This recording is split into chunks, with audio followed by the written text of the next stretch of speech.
Good evening, friends. Welcome back to the Hussey-Mayfield Memorial Public Library's evening read aloud of Anna Sewell's Black Beauty. I'm Miss Becky, and tonight I'll be reading chapter 45, Jerry's New Year. For some people, Christmas and the New Year are very merry times, but for cabmen and cab horses, it is no holiday, though it may be a harvest. There are so many parties, balls, and places of amusement open that the work is hard and often late. Sometimes driver and horse have to wait for hours in the rain or frost, shivering with the cold, while the merry people within are dancing away to the music. I wonder if the beautiful ladies ever think of the weary cabman waiting on his box and his patient beast standing till his legs get stiff with cold. I had now most of the evening work, as I was well accustomed to standing, and Jerry was also more afraid of Hotspur taking cold. We had a great deal of late work in the Christmas week, and Jerry's cough was bad. But however late we were, Polly sat up for him and came out with a lantern to meet him, looking anxious and troubled. On the evening of the New Year, we had to take two gentlemen to a house in one of the West End squares. We sat them down at 9 o'clock and were told to come again at 11. But, said one, as it is a card party, you may have to wait a few minutes, but don't be late. As the clock struck 11, we were at the door, for Jerry was always punctual. The clock chimed the quarters, 1, 2, 3, and then struck 12, but the door did not open. The wind had been very changeable, with squalls of rain during the day, but now it came on sharp, driving sleet, which seemed to come all the way round. It was very cold, and there was no shelter. Jerry got off his box and came and pulled one of my cloths a little more over my neck. Then he took a turn or two up and down, stamping his feet. Then he began to beat his arms, but that set him off coughing. So he opened the cab door and sat at the bottom with his feet on the pavement and was a little sheltered. Still the clock chimed the quarters, and no one came. At 12:30, he rang the bell and asked the servant if he would be wanted that night. "Oh, yes, you'll be wanted safe enough," said the man, "but you must not go. It will soon be over." And again Jerry sat down, but his voice was so hoarse I could hardly hear him. At 1:15, the door opened, and the two gentlemen came out. They got into the cab without a word and told Jerry where to drive. That was nearly 2 miles. My legs were numb with cold, and I thought I should have stumbled. When the men got out, they never said they were sorry to have kept us waiting so long, but were angry at the charge. However, as Jerry never charged more than was his due, so he never took less, and they had to pay for 2 hours and a quarter waiting, but it was hard-earned money to Jerry. At last we got home. He could hardly speak, and his cough was dreadful. Polly asked no questions, but opened the door and held the lantern for him. "Can't I do something?" she said. "Yes, get Jack something warm and then boil me some gruel." This was said in a hoarse whisper. He could hardly get his breath, but he gave me a rub down as usual and even went up into the hayloft for an extra bundle of straw for my bed.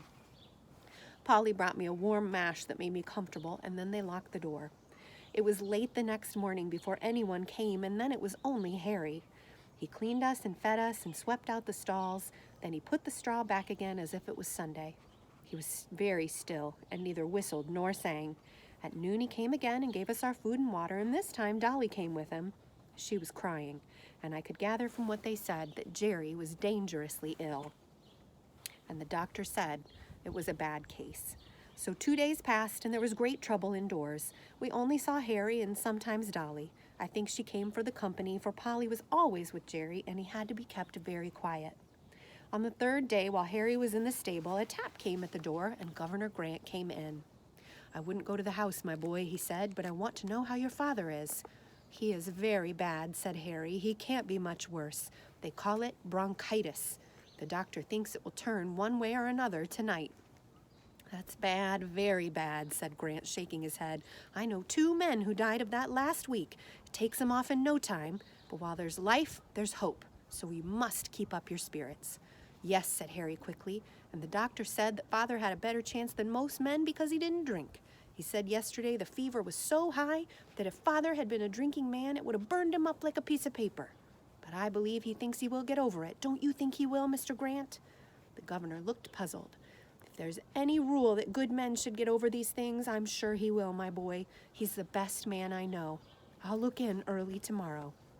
And early next morning, he was there. "Well?" said he. "Father is better," said Harry. "Mother hopes he will get over it." "Thank God," said the governor. "And now you must keep him warm and keep his mind easy, and that brings me to the horses. You see, Jack will be all for the better the rest of the week or two in a warm stable, and you can easily take him a turn up and down the street to stretch his legs. But this young one, if he does not get to work, he will soon be all up on end, as you may say, and will be rather too much for you, and when he does go out, there'll be an accident." He's talking about Hotspur. "It is like that now," said Harry. "I have kept him short of corn, but he's so full of spirit I don't know what to do with him." "Just so," said Grant. "Now look here, will you tell your mother that if she is agreeable, I will come for him every day till something is arranged, and take him for a good spell of work, and whatever he earns, I'll bring your mother half of it. And that will help keep with the horses' feed. Your father is in a good club, I know, but that won't keep the horses, and they'll be eating their heads off all this time. I'll come at noon and hear what she says," and without waiting for Harry's thanks, he was gone. At noon, I think he went and saw Polly, for he and Harry came to the stable together, harnessed Hotspur, and took him out. For a week or more he came for Hotspur, and when Harry thanked him or said anything about his kindness, he laughed it off, saying it was all good luck for him, for his horses were wanting a little rest, which they would not otherwise have had. Jerry grew better steadily, but the doctor said he must never go back to the cab work again if he wished to be an old man. The children had many consultations together about what father and mother would do and how they could help earn money. One afternoon, Hotspur was brought in very wet and dirty. "The streets are nothing but slush," said the governor. "It will give you a good warming, my boy, to get him clean and dry." "All right, governor," said Harry. "I shall not leave him till he is. You know I have been trained by my father." "I wish all boys had been trained like you," said the governor. While Harry was sponging off the mud from Hotspur's body and legs, Dolly came in, looking very full of something. "Who lives at Fairstowe, Harry? Mother has gotten a letter from Fairstowe. She seemed so glad and ran upstairs to father with it."